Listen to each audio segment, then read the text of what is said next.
안녕하십니까? 오늘의 주요 생활 정보입니다. 많은 분들이 일상생활 속에서 엘리베이터나 주차장 CCTV 영상 확인이 필요할 때가 있습니다. 하지만 막상 영상을 보려 하면 절차도 복잡하고 법적 문제에 부딪힐까 염려되기도 하는데요. 오늘은 개인정보보호법에 근거하여 엘리베이터, CCTV 영상을 합법적으로 열람하는 절차와 방법에 대해 자세히 알려드리겠습니다. 특히 CCTV 영상에는 나 자신뿐만 아니라 다른 사람들도 함께 촬영되어 있을 수 있기 때문에 타인의 프라이버시를 존중하면서도 자신의 권리를 지키는 것이 매우 중요합니다. 이 점을 간과하면 관리사무소와의 불필요한 마찰로 이어질 수 있으니 오늘 내용을 잘 숙지해 주시길 바랍니다. 실무적인 관점과 법적 근거를 더해 단계별로 상세히 설명해 드리겠습니다. 가장 먼저 기억하셔야 할 것은 바로 골든타임입니다. CCTV 영상은 대부분 보관 기간이 정해져 있으며 이 기간이 지나면 새로운 영상에 덮어 씌워져 삭제되기 때문입니다. 일반적으로 아파트나 건물의 CCTV는 하드디스크 용량의 한계로 인해 짧게는 2주, 길어야 30일 정도면 기존 영상이 삭제됩니다. 따라서 영상 열람이 필요하다고 판단되셨다면 최대한 신속하게 움직이셔야 합니다. 열람 요청 절차를 밟는 동안 영상이 지워질 수 있으므로 관리사무소에 전화하여 몇 월 며칠 몇 시경에 엘리베이터 영상을 열람 신청할 예정이니 해당 구간이 삭제되지 않도록 보존 조치, 즉 백업을 부탁드린다고 먼저 요청하는 것이 안전합니다. 이 사전 조치 요청만으로도 중요한 영상이 사라지는 것을 막을 수 있습니다. 다음으로 영상 열람 신청은 상황에 따라 크게 두 가지 갈래로 나뉩니다. 첫 번째는 범죄 피해를 당한 경우이고 두 번째는 생활 민원과 관련된 경우입니다.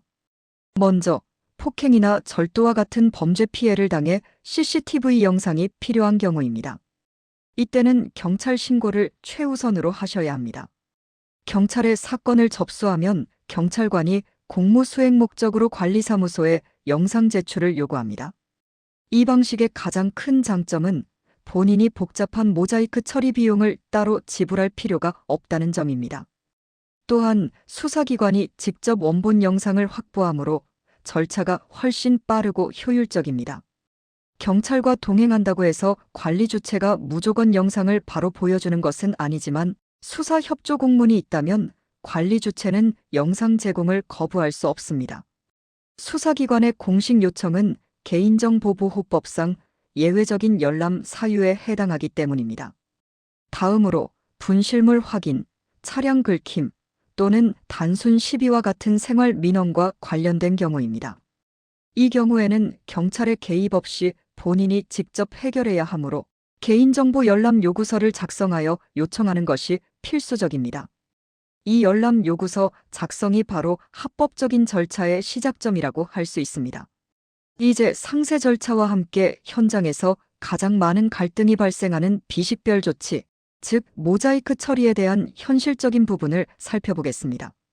첫 번째 단계는 열람 요구서 작성입니다.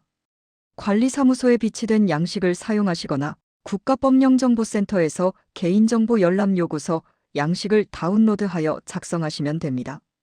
열람 요구서에는 영상을 열람하고자 하는 범위, 즉 언제, 어디서, 누가 촬영된 영상인지를 구체적으로 명시해야 합니다.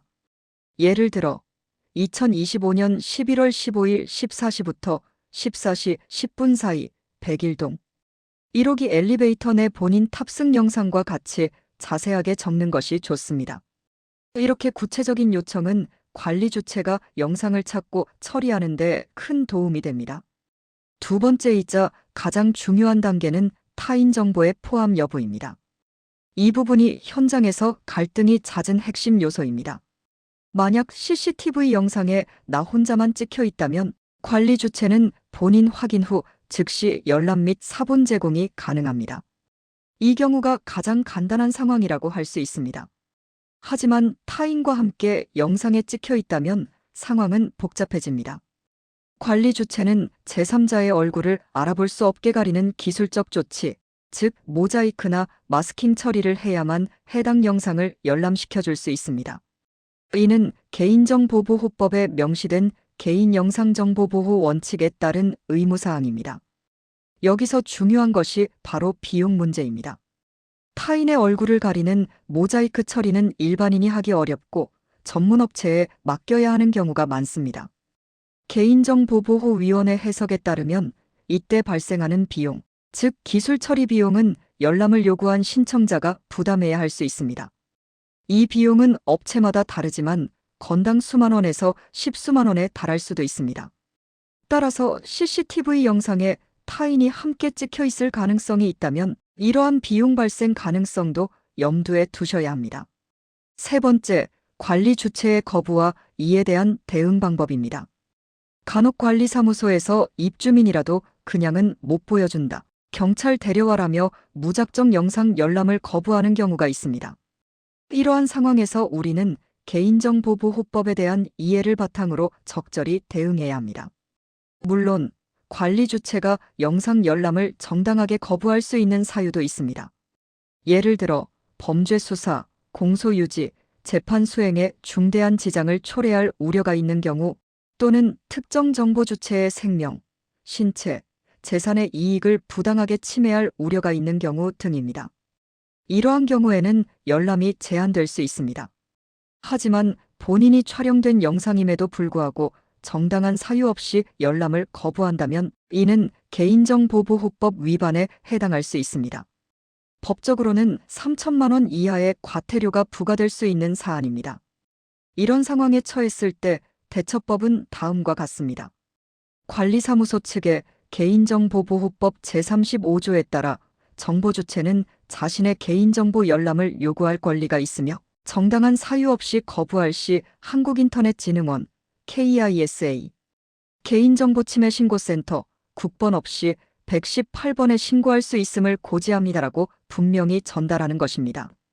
이처럼 법적 근거를 들어 설명하면 관리사무소의 협조를 이끌어내는데 도움이 될 수 있습니다.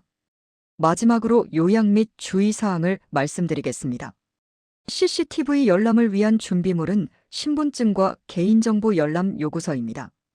요구서는 관리사무소에 비치되어 있거나 앞서 말씀드린 대로 국가법령정보센터에서 다운로드 받을 수 있습니다. 열람 대상은 본인이 촬영된 영상에 한하며 타인이 식별될 경우 모자이크 처리가 필수적이며 이로 인해 비용이 발생할 수 있습니다. 요청을 받은 날로부터 10일 이내에 열람 가능 여부가 통지됩니다. 그리고 가장 중요한 주의사항은 열람한 영상을 유튜브, SNS, 단체 카톡방 등에 무단으로 유포할 경우 개인정보보호법 위반으로 처벌받을 수 있다는 점입니다. 이는 타인의 초상권 및 개인정보를 침해하는 중대한 행위이므로 절대 해서는 안 됩니다. 정리하자면 엘리베이터 CCTV 확인은 나의 정당한 권리이지만 동시에 타인의 프라이버시를 지켜야 하는 신중한 절차입니다. 만약 단순히 확인용이라면 사본이나 파일을 받는 대신 관리자 입회하에 모니터로 눈으로만 확인하겠다고 협의해보는 것도 좋은 방법입니다. 물론 이때도 관리자는 타인의 얼굴을 종이 등으로 가리고 보여줄 의무가 있습니다. 하지만 증거 제출용으로 활용해야 하는 경우라면 모자이크 비용이 들더라도 정식 절차를 밟아 USB 등으로 사본을 받으셔야 법적 효력이 확실하다는 점을 명심하시기 바랍니다. 엘리베이터나 주차장 CCTV 열람은 개인의 권리와 타인의 프라이버시, 보호가 균형을 이루어야 하는 섬세한 문제입니다. 오늘 알려드린 내용을 바탕으로 합법적이고 현명하게 대처하시기를 바랍니다. 이상으로 오늘의 소식을 마칩니다. 유익하셨다면 구독과 좋아요 정중히 부탁드립니다. 감사합니다.